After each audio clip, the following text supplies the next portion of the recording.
দেখুন, মদন মিত্র একজন বর্ষিয়ান নেতা।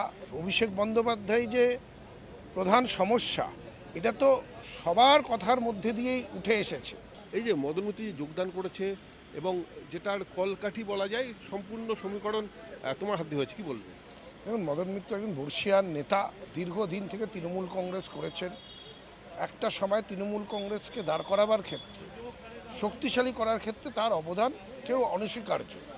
আজকে তিনি বুঝেছেন যে তৃণমূল কংগ্রেস আমরা যেই দিকে পথে পরিচালিত করার চেষ্টা করছি সেটাই সঠিক পথ, এবং সেই কারণেই আজকে তিনি আমাদের সাথে এসে কথা বলে তৃণমূল কংগ্রেসকে কী করে শক্তিশালী করা যায়, তৃণমূল কংগ্রেসের কর্মীদের কীভাবে উজ্জীবিত করা যায় ভবিষ্যতে, সেই কাজটা আমাদের সাথে তিনি করবেন।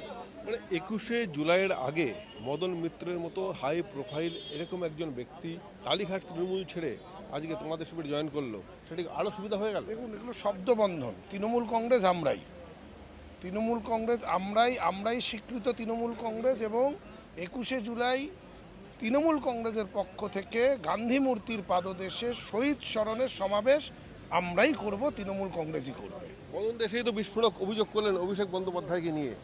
আচ্ছা, এটা আর এখন বিস্ফোরক কোথায়? অভিষেক বন্দ্যোপাধ্যায় যে প্রধান সমস্যা, এটা তো সবার কথার মধ্যে দিয়েই উঠে এসেছে, এবং সেই সমস্যার জন্যেই তো আজ দলের এই দুর্গতি। তো আজকে তিনি তার মনের কথা ব্যক্ত করেছে, আমরা আগে ব্যক্ত করেছি, উনি এখন ব্যক্ত করলেন। নতুন কোনো পরিকল্পনা আছে বা গুটি সাজানো আছে মদন মিত্রকে পেয়ে? আমরা কালেকটিভলি আমরা চলবো, একসাথে চলবো, সিদ্ধান্ত একসাথে নেব, নিয়ে এগোবো। একদমই সিদ্ধান্ত একসাথে নিয়ে এগোবেন এমনটাই জানালেন সন্দীপন শাহ। সন্দীপন শাহর হাত ধরেই কিন্তু মদন মিত্র, ঋতব্রত এবং সন্দীপন শাহ যে শিবির, সেই শিবিরে যোগদান করেছেন। ক্যামেরায় বাপুন শাহের সঙ্গে বিপ্লব চক্রবর্তী, এই সময় লাইভ।